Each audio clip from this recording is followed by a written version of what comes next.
Siapa yang menjawab? Siapa yang bisa terangkan apa yang disebut sungai?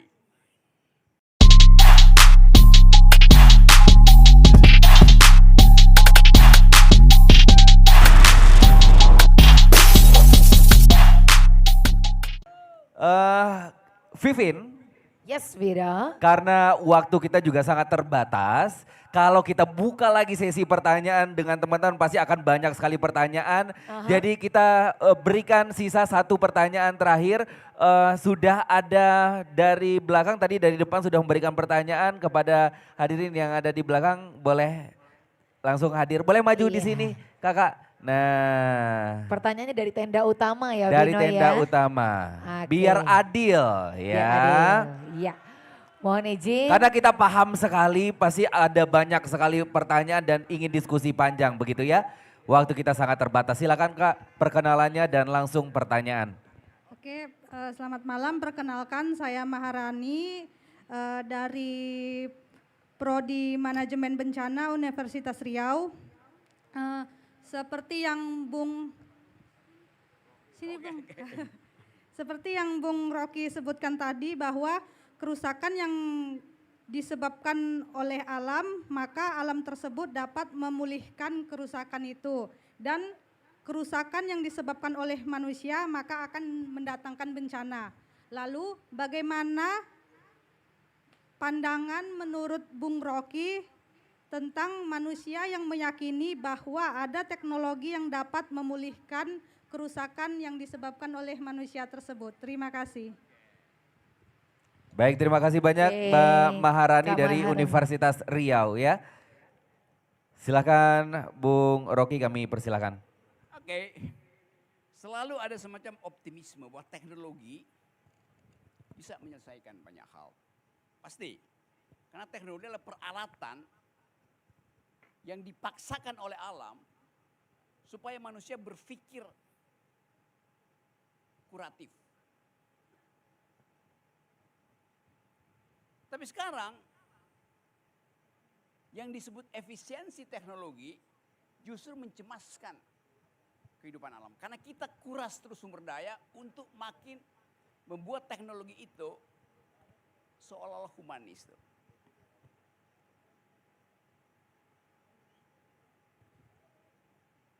Sekarang ada gerakan untuk tidak lagi minum dengan sedotan plastik. Oke. Bukan karena plastiknya.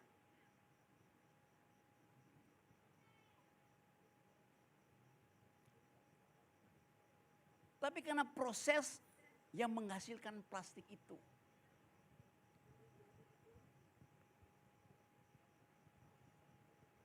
Ada hobi cycling, sepeda.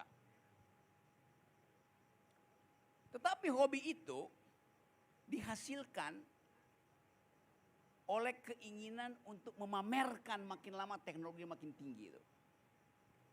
Sepedanya sekarang pakai listrik. Padahal sepeda artinya kaki itu tiba di pedal. Bukan sekedar duduk manis di atas sadel. Setiap akhir pekan jalan ke arah Bogor, saya tinggal di bukit-bukit di Bogor itu dipenuhi oleh para sepeda. Tapi sepedanya itu dibawa pakai mobil mewah dari Jakarta. Artinya menghemat energi tapi sekaligus membuang energi. Mengkonsumsi energi. Karena sepedanya diangkut pakai mobil. Jadi itu yang kita sebut kalkulasi-kalkulasi ekonomis justru menyebabkan beban pada ekologi itu. Semakin banyak orang bersepeda di Sentul, semakin banyak mobil yang parkir. Semakin banyak mobil yang parkir, semakin banyak hutan yang dijadikan lapangan parkir. Paradoks teknologinya begitu. Jadi sekali lagi selalu ada dialektika, ada pertentangan antara keinginan untuk mengefisienkan kehidupan melalui teknologi dan impact-nya pada penggunaan teknologi yang pasti menguras energi. Semua teknologi intinya adalah energi itu. Oke. Dapat poin itu ya. Tetapi kita tahu juga bahwa kemampuan manusia untuk mengefisienkan energi bisa dibantu oleh temuan-temuan teknologi. Anda bisa pasang lampu 3000 lumen di situ dengan mungkin hanya diperlukan 25 watt karena pakai LED itu. Jadi kita tidak anti teknologi, tapi kita tahu bahwa akan ada efisiensi. Yang berbahaya kalau akumulasi keinginan itu tidak dihalangi oleh kesadaran ekologis. Itu aja masalahnya. Nah, kemampuan ini yang sekarang lagi dilatih di seluruh dunia untuk menjadikan teknologi itu sebagai peradaban ekologis. Makin lama risetnya makin canggih. Bahkan mungkin supaya handphone kita itu tidak lagi memerlukan baterai yang diolah lewat nikel itu, cukup pakai panas dari tubuh manusia. 37 derajat suhu panas manusia itu bisa menghasilkan 25 watt per 20 menit. Untuk kehangatan tangan kita bisa menghidupkan handphone. Jadi selalu terjadi dialektika tadi. Untuk mengefisienkan, kita hitung biaya ekologinya. Sama seperti kita bicara tentang pembangunan. Oke, Indonesia mau push pertumbuhan ekonominya 8%. Itu berarti ada mesin-mesin produksi untuk menghasilkan manufaktur. Pertanyaannya bukan 8% pertumbuhan ekonomi, tapi berapa persen ecological footprint. Ecological footprint artinya jejak kerusakan lingkungan yang disebabkan oleh 8% itu. Nah, karena itu dunia sekarang mulai berpikir tentang degrowth, bukan lagi pertumbuhan, tapi kesetaraan akses pada sumber-sumber ekologi. Malam ini kita bicara banyak hal yang memungkinkan kita mengkombinasikan antara kesadaran etis kita dan kemampuan kita untuk membuat prediksi. Dan itu beban bagi saudara-saudara. Tapi kita akan menghidupkan terus pembicaraan semacam ini karena sudah dimulai dari Karhutla Jambore ini bahwa akan ada Jambore lebih besar lagi di mana kalian yang akan jadi pembicara, bukan lagi saya, bukan lagi Pak Robert. Nah, fungsi kita adalah membekali teman-teman dengan prinsip-prinsip dasar tadi. Contoh terakhir mungkin. Ada berapa sungai yang Anda lihat di sekitar kita malam ini? Ada berapa sungai? Coba Anda lihat sekeliling Anda. Anda lihat sungai apa tidak? Lihat. Di mana Anda lihat sungai?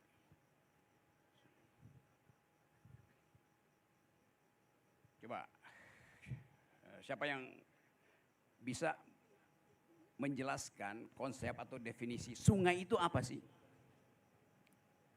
Siapa? Siapa yang menjawab? Siapa yang bisa terangkan apa yang disebut sungai? Nggak ada. Oke. Apa itu sungai? Baik, sebelumnya perkenalkan nama saya Neni Adita dari kontingen Rokan Hulu. Rokan Hulu.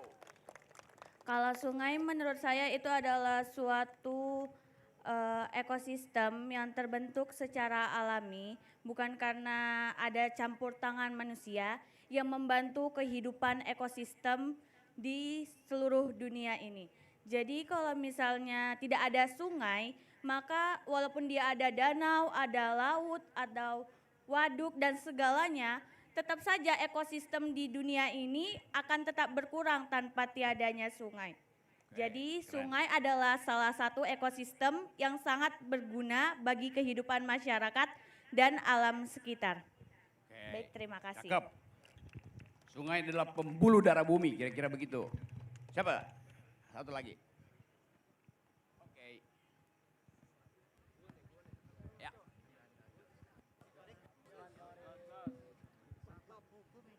Baik, dari saya definisi sungai adalah sesuatu yang deras dan tidak akan berhenti.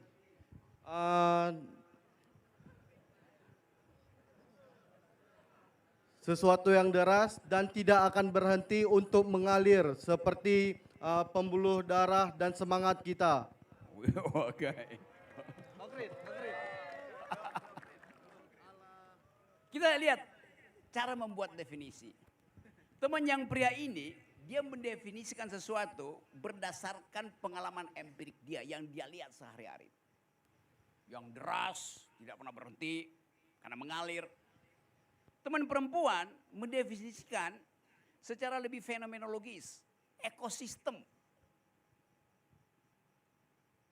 Lebih lengkap keterangan dia daripada keteranganmu itu. Jadi kemampuan kita untuk mendefinisikan problem hanya tiba kalau kita bisa kaitkan banyak soal dan bukan sekedar definisi yang dasarnya karena kita lihat sehari-hari. Saya lanjutkan pertanyaan tadi ya. Ada berapa sungai yang kalian lihat di kiri kanan saudara? Di lapangan ini. Yang terlihat. Ada yang bisa lihat sungai? Tidak ada yang bisa lihat sungai. Karena bagi dia sungai adalah yang mengalir deras dari atas ke bawah. Dan gak ada di sini. Bagi dia sungai adalah ekosistem yang memelihara kehidupan. Kalau kita pakai definisi dia, kita nggak lihat sungai. Kalau kita pakai definisi dia, kita lihat 1, 2, 3, 4, 5, 6, 12, 37, 102, 830, 912 sungai. Saya lihat 912 sungai.